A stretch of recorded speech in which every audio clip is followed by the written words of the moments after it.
Claire Donnelly had held the hands of 211 people as they died. She knew this number because she had started counting early in her career, not from morbidity, but from the particular reverence of someone who understood that witnessing a death was a privilege that most people spent their entire lives avoiding. She had been present for the slow deaths and the sudden ones, the peaceful ones, and the ones that required everything available to make comfortable. She had held hands that were warm and hands that were already cooling. She had watched the breathing change, the long pauses, the final shuddering exhale, more times than she could count without the number. She thought she knew what dying looked like. She thought she understood the process. Not spiritually, she was careful about that. She had learned early that imposing spiritual frameworks on dying people was a form of arrogance. But clinically, physically, what the body did, what the face did, what the room felt like in the minutes after. She was 53 years old, 2 decades into her career in palliative care, when a brain aneurysm ruptured during a Tuesday morning shift. She was found by a colleague in the medication room. She was dead for 9 minutes. And what she experienced during those 9 minutes, from the inside of a process she had watched from the outside for 2 decades, dismantled every assumption she had ever held about what it felt like to leave a body. The pain she had spent 22 years trying to alleviate. It was not there. It had never been there. Not the way she thought. My name is Alex. This is Beyond the Veil. And today we spend time with a story that is, in some ways, the most practically important we have covered in this series. Not because the experience is more extraordinary than the others, because of who is telling it. Claire Donnelly is not a philosopher or a physicist or a military officer encountering death for the first time. She is a woman who made death her life's work, who sat with it, who prepared for it, who held it in her hands 211 times and thought she understood its texture. What she discovered from the inside changed not just how she understood dying, it changed how she understood the 211 deaths she had witnessed. And what she has to say to anyone who has ever watched someone they love die in apparent pain is the thing that has stayed with me longest of anything in this series. Stay with me. Claire grew up in County Cork, Ireland, the second of 6 children in a household that was large, warm, frequently chaotic, and entirely comfortable with the presence of difficulty. Her grandmother lived with them from the time Claire was 7 until she died when Claire was 14. Those 7 years, watching her grandmother move through old age, watching her parents care for her, watching the household reorganize itself around her declining needs, were, Claire says, her first education in what it meant to be present with someone who was approaching the end. Not a sad education. She is clear about this. Her grandmother was a woman of considerable personality who lost her mobility before she lost her opinions, and the household continued to orbit around her long after she was confined to her room. Claire spent hours in that room, not out of obligation, out of genuine interest in a person who had been somewhere she had not been and was willing to describe the view. Her grandmother died on a Thursday afternoon in October.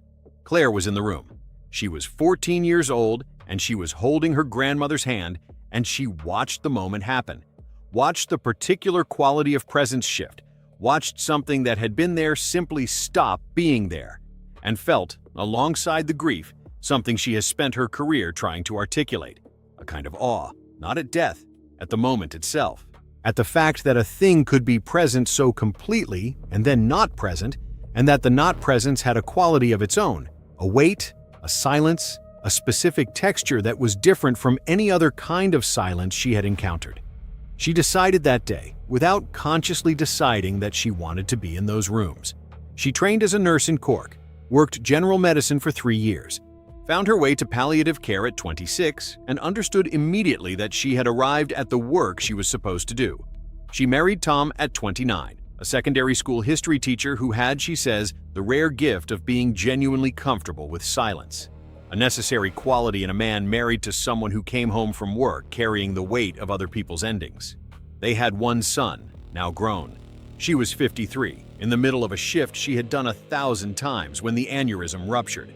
She had spent the morning doing what she always did, administering medications, adjusting dosages, sitting with a patient whose family had not yet arrived and who she could see was close.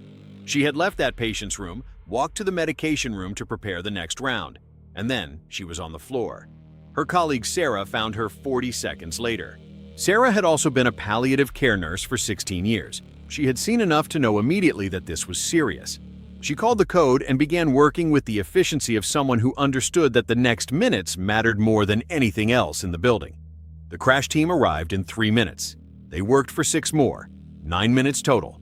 Tom received the call at school. He drove to the hospital with the particular focused calm of a man who had spent 24 years married to someone who worked with death and had developed, by proximity, his own relationship with the possibility of it. Claire regained consciousness 11 hours later. Tom was beside her. She looked at him for a long time. Then she said, "Tom, everything I thought I knew about what happens, I was only seeing half of it." He said, "Tell me."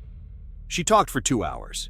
When she finished, Tom, who had listened to everything she had brought home from work for 24 years, every death, every family, every moment of grace, and every moment of struggle, said quietly, "That explains something I always wondered about." She asked what. He said, "Why you always looked peaceful when you came home from a death. More peaceful than from a recovery." She had never thought about it that way. She thought about it for a long time after. Claire's account of leaving her body has the quality of a professional observation. She was above the medication room. She noted her own position on the floor, Sarah's position beside her, the specific items on the medication cart that had been disturbed when she fell. She noted these things with the attention of someone who had spent 22 years noting the details of rooms where significant things were happening. And then she noticed something she had not expected. No pain. She had been in pain. She knows this because she remembers the moment the aneurysm ruptured, the sudden violent headache, the worst she had ever experienced, a pain so complete and so immediate that it left no room for anything else. From above the medication room, that pain was simply gone, not faded, not managed, gone, as if it had belonged entirely to the body on the floor and had no access to whatever she currently was. She stayed with this observation for a moment. 22 years of work had been organized in large part around the management of pain. The medications, the dosages, the careful calibration of comfort, all of it aimed at reducing the suffering that the body produced as it failed. She had always assumed the suffering was real in the way that all experience is real. Standing above her own body, feeling nothing that corresponded to what that body was going through, she understood something she had not understood before. The pain belonged to the body, not to the person inside it. She filed this away. And then she went somewhere else. What Claire entered next, she describes with the particular care of someone who understands that words are going to fail and is going to use them anyway. The first thing she noticed was the quality of the transition itself. She had watched 211 transitions from the outside. She had watched the breathing stop, the color change, the particular relaxation of the face that happened in the moments after. She had always assumed, watching this, that the person was simply ceasing, that the relaxation was the absence of the effort of living, the body releasing what it no longer needed to hold. From the inside, the transition felt nothing like ceasing. It felt like arriving. She uses this word deliberately, not floating, not dissolving, not fading, arriving. The specific sensation of coming into something rather than leaving something. The way you feel when you step from a crowded, noisy space into a quiet room and understand only in the contrast how much effort the noise had been requiring. The body had been requiring effort she had not known she was expending. Letting go of it was not loss. It was relief of a magnitude she had no previous frame for. She stayed with this for what she describes as a long time, simply experiencing the absence of the effort that had constituted her entire physical life. Then she began to look around.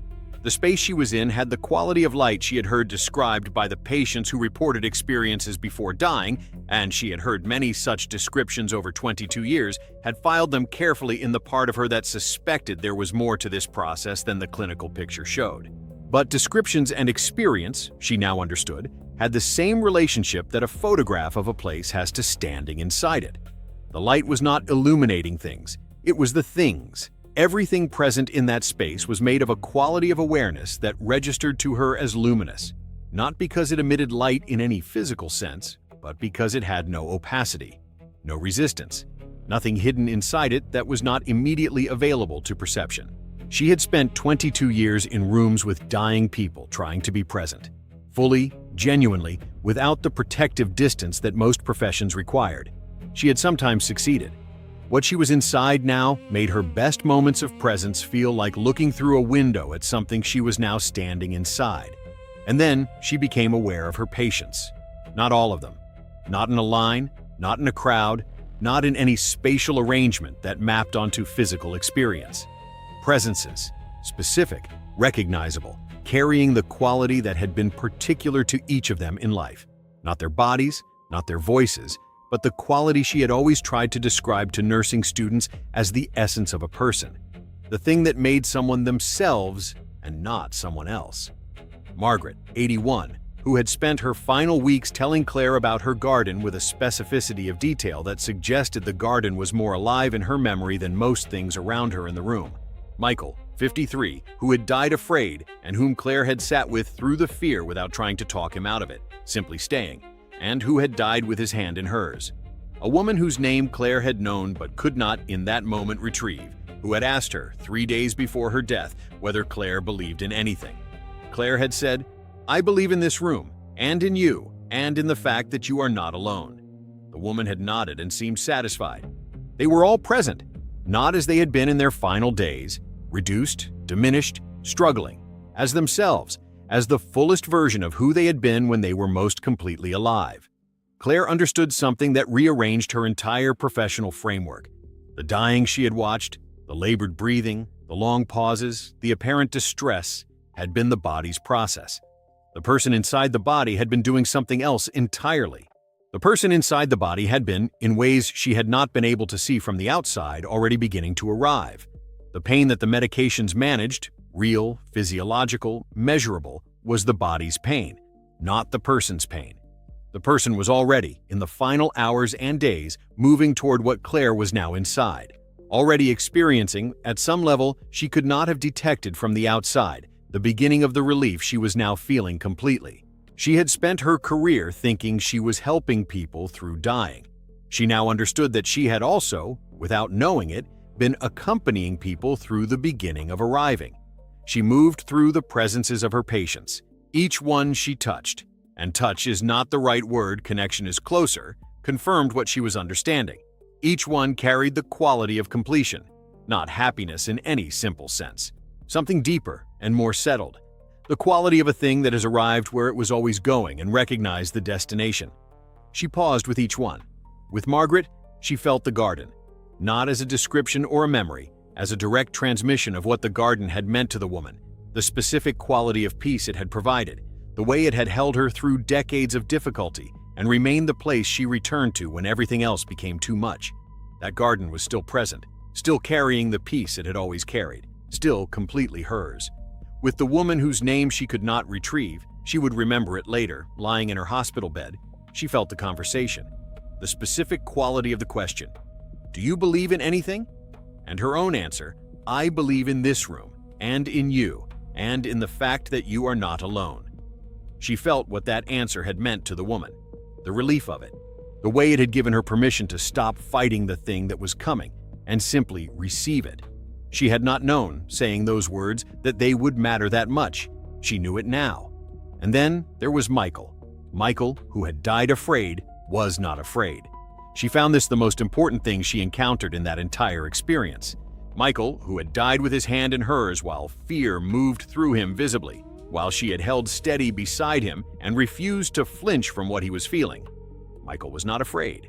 The fear had belonged entirely to the process of leaving. It had not followed him through. It had stayed on the other side of the threshold the way a heavy coat stays at the door. What was present in Michael was not the absence of fear. It was something older and more settled than the fear had ever been. The thing that had been underneath the fear for 53 years, beneath the worry and the resistance and the not readiness, that thing was what remained. And it was fine. She stayed with him for what felt like a very long time. She wanted to tell him something. She understood that he already knew it.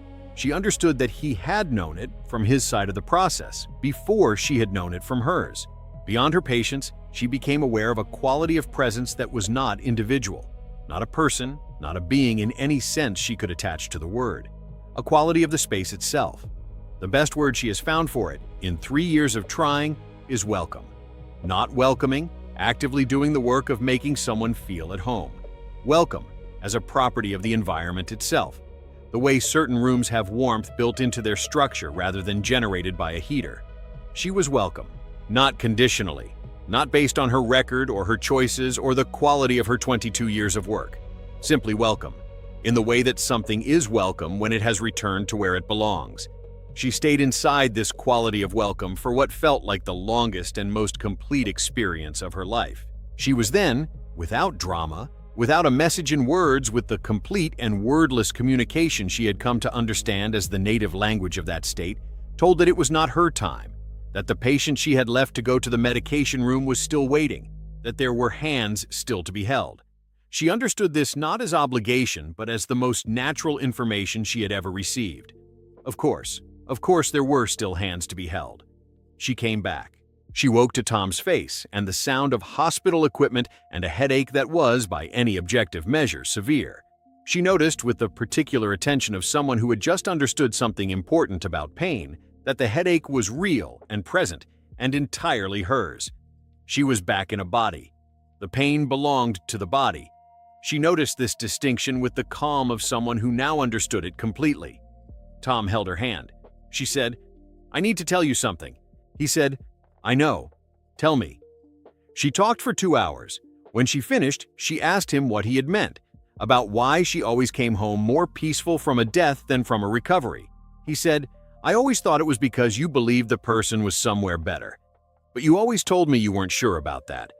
So I never understood where the peace came from." She said, "I think I was sensing something I couldn't see. The way the room felt after. The quality of it." He said, "What quality?" She said, "Like something had been completed. Not ended. Completed." He was quiet for a moment. Then he said, "Yes. That's exactly what it felt like from the waiting room too." Claire returned to work 8 months after the aneurysm.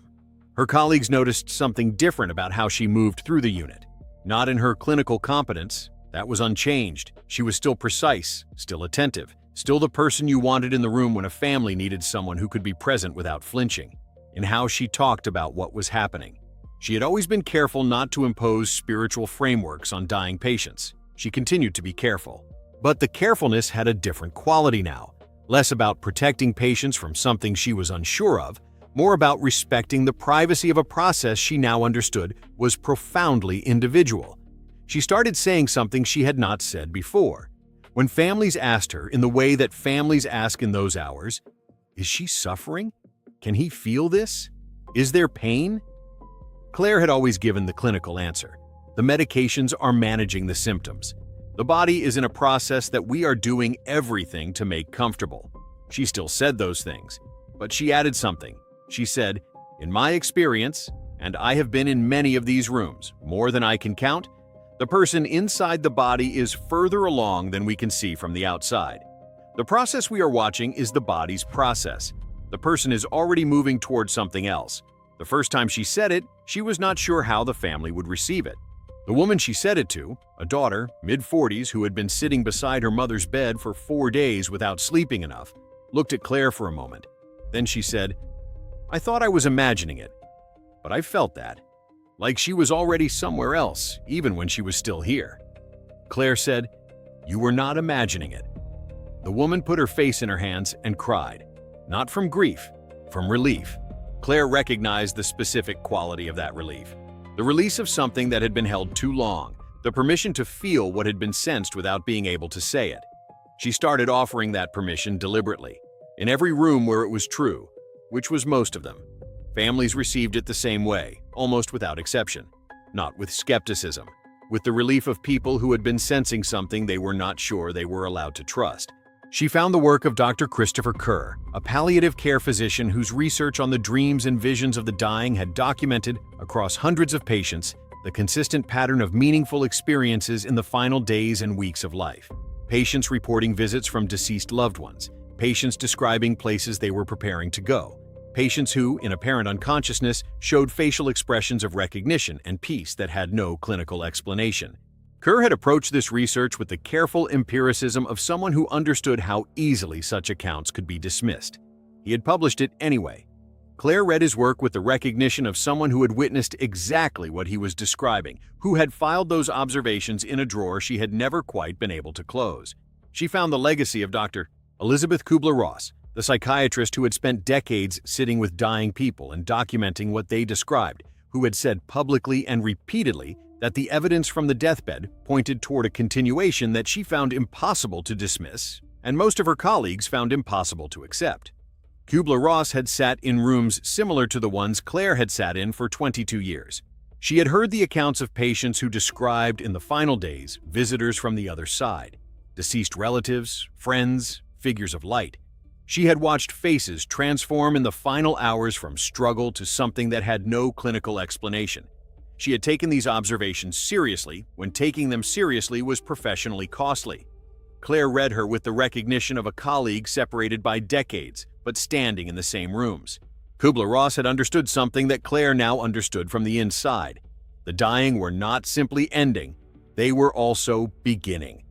The process Claire had witnessed from the outside for 22 years and now understood from the inside was not one thing. It was two things happening simultaneously: the body ending, the person arriving. Claire Donnelly still works in palliative care. She has held more hands since returning. The number has passed 250. She carries something different into those rooms now, not a belief she imposes, not a comfort she offers prematurely or inappropriately. Something more subtle and more useful than either of those things. A knowledge. The knowledge that what she is watching from the outside is only part of what is happening. That the person inside the body she is accompanying is experiencing something she cannot see. Something that has, in her direct experience, the quality of arrival rather than ending, of relief rather than loss, of a welcome so complete and so unconditional that no word she has found in 3 years of searching has been adequate to describe it. She wants to say something directly to anyone watching this who has lost someone, anyone who was in the room or who arrived too late to be in the room, or who has replayed the final hours in their mind and wondered whether the person they loved suffered more than was visible. She says, "I have been in those rooms. I have watched the process from the outside for 22 years, and I have experienced it from the inside. And what I know, not what I believe, what I know, is that the pain belonged to the body." She pauses. She says, "The person you loved was not trapped in that pain. They were moving through it toward something I can only describe as home. The medications served the physical process. But the person, the actual person, the one you knew, the one you loved, was already further along than you could see." She pauses again. She says, "They arrived. Whatever you saw at the end, the difficulty, the struggle, the final hours, that was the body finishing its process. The person had already started theirs." She looks down when she says this. Then she says, "I held Michael's hand when he died afraid. I found him on the other side without fear. I want you to understand what that means. Whatever fear was present in the dying was not what remained. What remained was everything else. Everything that had been them when they were most completely themselves." She says, "That is what I brought back from 9 minutes." She says, "That is what I want you to have." The thumb for this episode says, "Pain is an illusion." Claire does not mean this dismissively. She has spent 22 years taking pain seriously as a clinical reality that required everything available to address. She means something more precise. She means that the pain belonged to the body, and the body, as real and as important as it is, as worthy of every care and every comfort we can bring to it, is not the person. The person was somewhere else. The person was already arriving. If you are watching this today and you are carrying grief, the specific kind of grief that comes with having watched someone you love die in what appeared to be pain or fear or struggle, I want you to hear what Claire Donnelly brought back from the other side of that process. She was in those rooms for 22 years. She was in the process itself for 9 minutes. And what she knows from both sides of that threshold is that what you saw was not all of what was happening. The part you couldn't see was gentler than the part you could. The part you couldn't see was the part that mattered most, and the person you loved arrived there. Leave me a comment. Tell me who you are carrying today. I read everyone. I'm Alex. This is Beyond the Veil, and I'll see you in the next one.